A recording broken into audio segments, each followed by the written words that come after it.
concerning Nineveh, God says, their wickedness has come up before me. Now that makes it a pretty notable wicked city. There are only 3 times in the Bible when God says that exact same thing. The first is Noah and the people of his day. Their sin had risen up before the Lord and God needed to do something about it. Later it was Babel and the people that built the tower to try to reach to heaven. Their sin was great and God said, we got to stop that, and so he destroyed the tower and scattered people among the nations with different languages. And the third is Sodom and Gomorrah, that wicked city.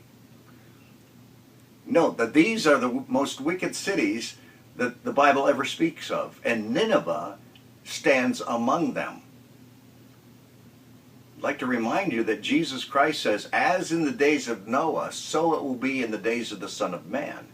That just like the wickedness of Nineveh, so will be the wickedness of the nations in our day.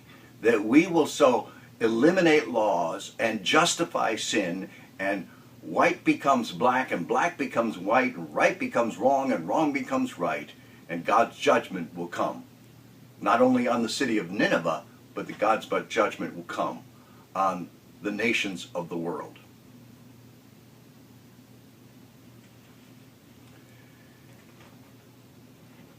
There are 2 other places that are mentioned here in Scripture in this story of Jonah. And I wanted to give you a map so that you could see it. I hope you could see this, but it will be helpful. Jonah is right here in Israel. He's in the northern part of Israel where he lives. And so to flee from the presence of the Lord, he has to go from his town up there by Nazareth and go down to the seashore. And from there he catches a ship, which was a Phoenician ship. The great mariners of all time were the Phoenicians. And he gets on that ship, and his intention is to go as far as you can possibly go in the then known world. He was headed for Tarshish. Now, scientists have never found Tarshish. We're not exactly sure where it's at. We're pretty sure by other documents and other cultures that refer to it that it was near the Rock of Gibraltar, probably outside in the Atlantic Ocean area. In fact, in recent discoveries, an underwater sea mariners have gone down and found a city that they didn't know was there, and some speculate that it's the lost city of Atlantis, which it is not. It is most likely the lost city of Tarshish. Tarshish was famous. Solomon sent ships there that took 3 years to go and come back.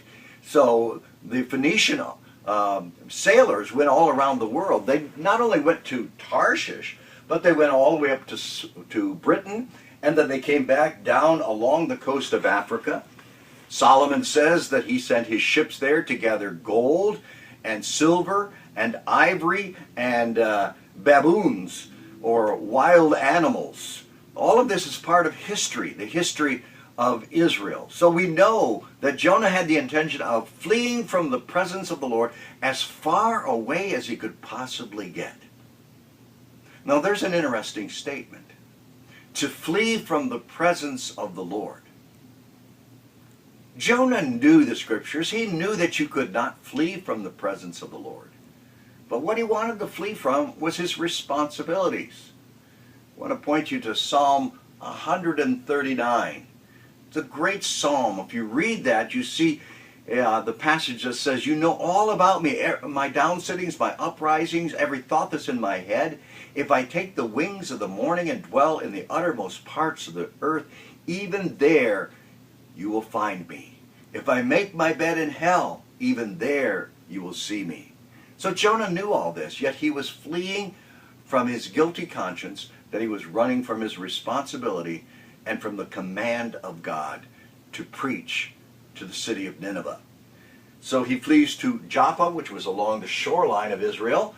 If you remember the story of Peter, Peter had borrowed a cottage along the shore in Joppa, and there he had the vision of Cornelius, and God was speaking him to go to a Gentile. Very interesting parallel that's here.